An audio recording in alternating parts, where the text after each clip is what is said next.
Chapter 6. Marijuana and Cancer. Is it a cure? Numerous recent studies have revealed a link between chemical compounds in marijuana and their ability to halt cancerous tumor development. In the past few years, we've seen an explosion of interest and research in the potential of cannabinoids as anti-cancer agents.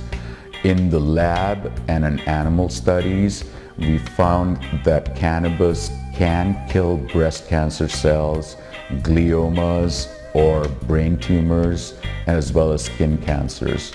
So it has amazing promise as a potential anti-cancer agent and will be explored obviously by the pharmaceutical industries in that. THC, as you know, is the main defining component of cannabis. That's the one that gets you high or is psychoactive. But there are other cannabinoids that are increasingly being recognized as important as healing agents and also having anti-cancer properties. And one of those is cannabidiol, or CBD, which is receiving a lot of attention these days. CBD tends to counteract the side effects that THC produces. At 10% or higher THC levels, people experience increased heart rate, elevated blood pressure, and sometimes anxiety. And CBD tends to counteract each of those, giving you a more stable, enhanced sense of well-being without the erratic highs and lows. It also enhances the healing effects of THC, which means that you get more than the sum of the parts. CTU visited a leading research team in San Francisco, California, who together has been studying the effects of cannabis and cancer for over 15 years.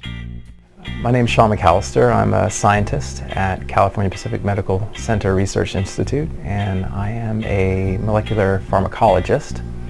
And lately I've been focusing on cancer biology, specifically because I'm interested in cannabinoids.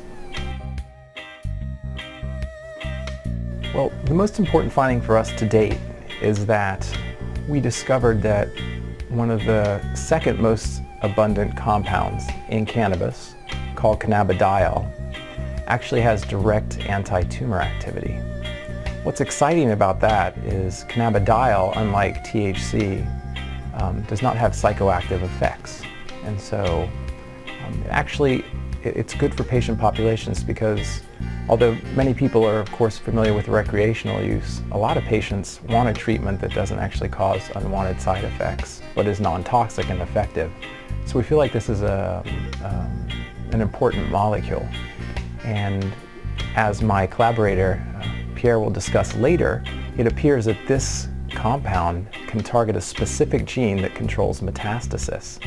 And so we've actually looked both in culture and in vivo models, preclinical mouse models of breast cancer, and shown that when you treat with this compound, you can actually inhibit the aggressiveness of the disease. Now, in the preclinical mouse models, what that amounts to is that you get a reduction in metastasis in the organs. And as many people may not know this, but what is usually generally fatal to the patient is the metastases.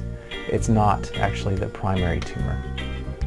So that's really exciting to us. And right now, we're focused on the actual detailed mechanisms that will help us describe why cannabidiol is effective at inhibiting these aggressive cancers. My name is Pierre Desprez. I'm a cancer researcher here at California Pacific Medical Center, and I'm collaborating with Sean on the project, try to find how the cannabis compounds can decrease the aggressiveness of cancer cells. We use a variety of models. We have cell culture, which is basically the human cancer cells, but they're cultured in a plate. And there's particular assays that assess the aggressiveness of the cancer. Some simple ones are assays that look at the ability of the cells to proliferate, because when you think of cancer, the cells proliferate out of control. Then we have what are called invasion assays, and that's where these cells actually have to chew through an artificial extracellular matrix, and that sort of mimics their ability to move through tissues and throughout your body. And so we look at being able to inhibit that process. And then finally, we actually have mouse models where you can induce the formation of a human tumor in the mouse. And these mice will actually get metastases, just like patients. And so we treat those mice after inducing them with the tumors or cause them to have tumor formation. And you can see a significant decrease in the way these tumors form when you treat them with the compound. And that kind of teaches us a lot about the pharmacology of the molecule, and it allows us to make decisions on how we might treat a patient in the future. I think what's going to be important is, particularly for the anti-tumor activity, is a formulation. Some formulation that we know is always true. That could be a single agent. That's the classical way of doing things. You have one agent, it's a single agent, you know exactly how much you're using. Then there's this approach that GW Pharmaceutical is taking. They're formulating plant extract. So it's actually still plant, but they've got a particular way in which they extract a majority of the components of the plant into sort of an ethanol-based mixture, but that again is formulated. So they're sticking with the same types of plants. They're going to get the same ratio of the compound and plant compounds in each of these formulations. So because you can do that, you can then test these in clinical trials and determine, in a sense of trying to inhibit tumor formation, you really need to have you need to know what dose you're giving the patient, because you're going to have to look at dose response. So that's really important. So it doesn't necessarily mean you need to take a single agent approach. The extracts could work as well. I just think the most important thing is you have to have a consistent formulation that's quality controlled. So, and I do believe that we're hoping, based on the data we based on the findings we've seen here, that they could be effective at directly inhibiting tumor formation in patients. And maybe that could be a single agent or an extract. In our mind, we want to test both of those options. And whichever one's the best, that's the one that you would give the patient.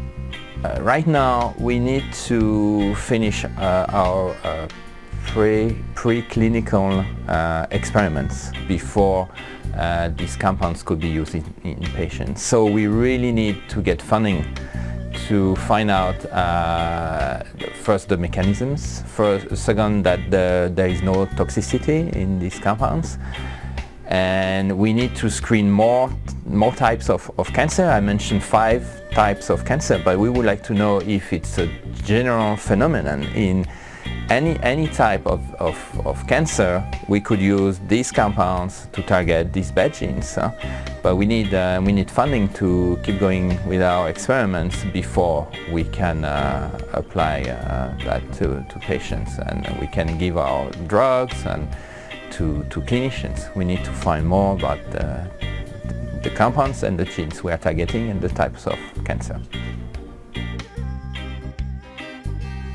So our ultimate goal is to bring treatments to patients in the clinic, and we're taking 2 avenues in that aspect. One where we're going to try using single agents, and the other where we're going to combine different components of the plant and see if we can actually improve efficacy over the single agents.